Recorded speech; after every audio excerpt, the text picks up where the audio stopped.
الرحمن الرحیم ایاک نعبد و ایاک نستعین د ما عزت مندو قرم چې څومره هغه د سنټر کاغه لشرزی قوم دی کاغه مسوزی قوم دی کاغه پړه چمکنای دی کاغه لور قرم دی د ما عزت مندو زه نیاز بادشاه ملک په دې ټایم باندې خبرې کوم او زه تاسو ټولو ته یو پیغام ستوم هر سړی الله تعالی هر انسان ته ډېر عقل ورکړی دی ډېر دماغ یې ورکړي دي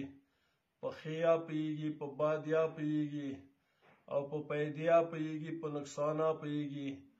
د ما عزتمندو زه خالص څو خبرې ته کوم چې نن په دې ټایم باندې په قرم کې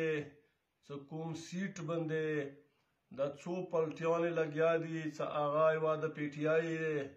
بله د مولانا صاحب دی بله همداسې ورکې آزاد امیدوار سید جمال صاحب دی خو د ما عزتمندو تاسو د څو خبرو ته سوچ وکړو پهله دا سوچ وکړو چې الله تعالی د حاجي منیر اورګزی قبر د جنت بغیچه وګرځوي خو چې کله هغه ایمنې جوړ شو د پی ټي آی حکومت کې نه تقریبا د ما په اندازن باندې هغه 13-14 کروڑ روپۍ نقصان وکړو نو یو کال پورې هغه ایمنې و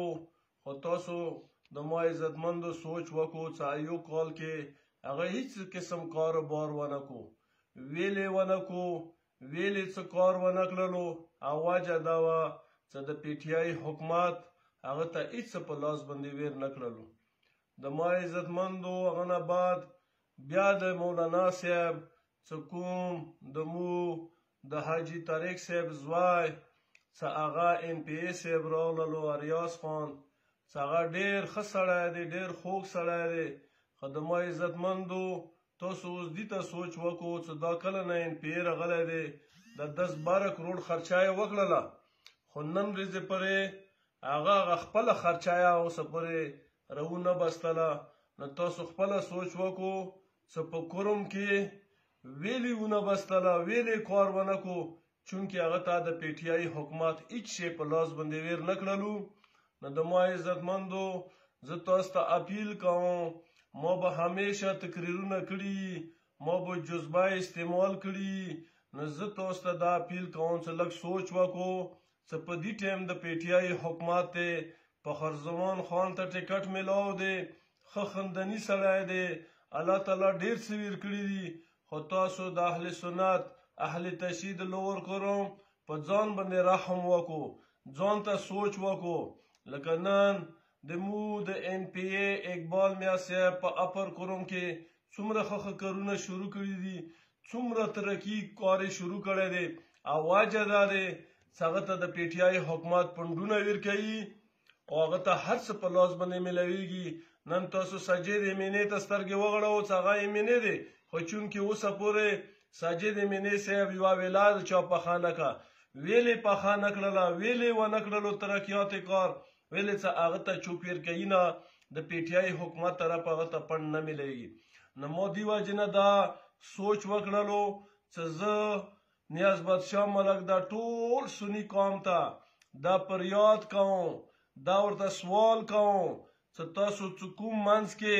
لکه ځنه ذاتي د سیمه میلې روانې دي چې هغوی په خرزمان سره طبیعت نه لګېږي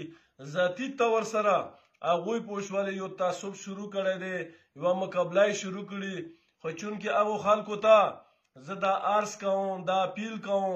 چې یوه ورځ به انشاءالله العظیم د مو دا ایمان دی چې موږ به مړ کېږو او دې دنیا نه مو روان وو نو زه تاسو ته دا سوال کوم چې کوم څوک دې کې اخته یو د دې خلاف اخته یو تاسو د خدای نه ویره وکړو تاسو الله تعالی ته فکر وکړو ویلې چې یوه ورځ به 42 قبر ته روان وو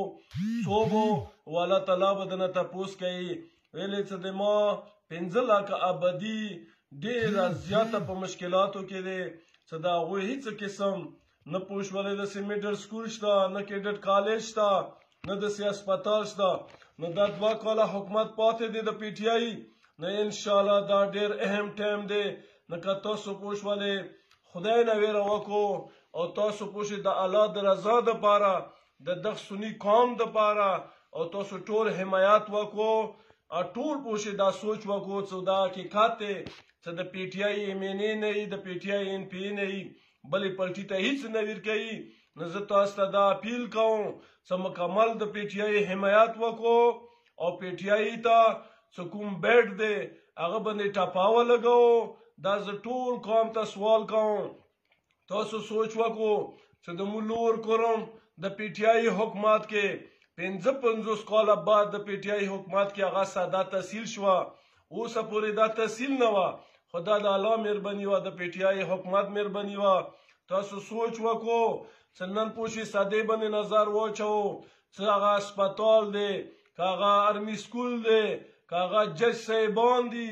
نه دا پوښولې کاغه بې پاس دي نه دا کسه د مو غریب خلکو आवाज وچات کړو نه الحمدلله ډیر کارونه وشو او ډیر کارونه وکیږي نن په سنټر کې تاسو وګورئ د پی ټی آی حکومت کې کوم نمونه روډونه جوړ شولو دا د الله رحم دی د پی ټی آی حکومت رحم دی نو زه تاسو ته بیا سوال کوم بیا د اپیل کوم او خلکو ته چې څوک د پی ټی آی خلاف आवाज وچات کړي چونکه تاسو صحیح دی پی ټی آی سره خپل دښمنی خپل ځای کې دی خو په دغه قوم باندې په دغه کونډي امبوري باندې په دغه تیمانو باندې تاسو رحم وکړو او د پی ټی آی بیٹ ته ټول مکمل ووټ ورکو په 19 تاریخ باندې نه ان شاء الله خدای باد ناراضي شي او مو باد ناراضي شو او ډېر مننه ډېر شکریا چې ته الله مو آباد لره الله تعالی مو خوشحال ساته الله تعالی مو غم او درد او بدی او دشمنی او وساته ډېر مننه السلام علیکم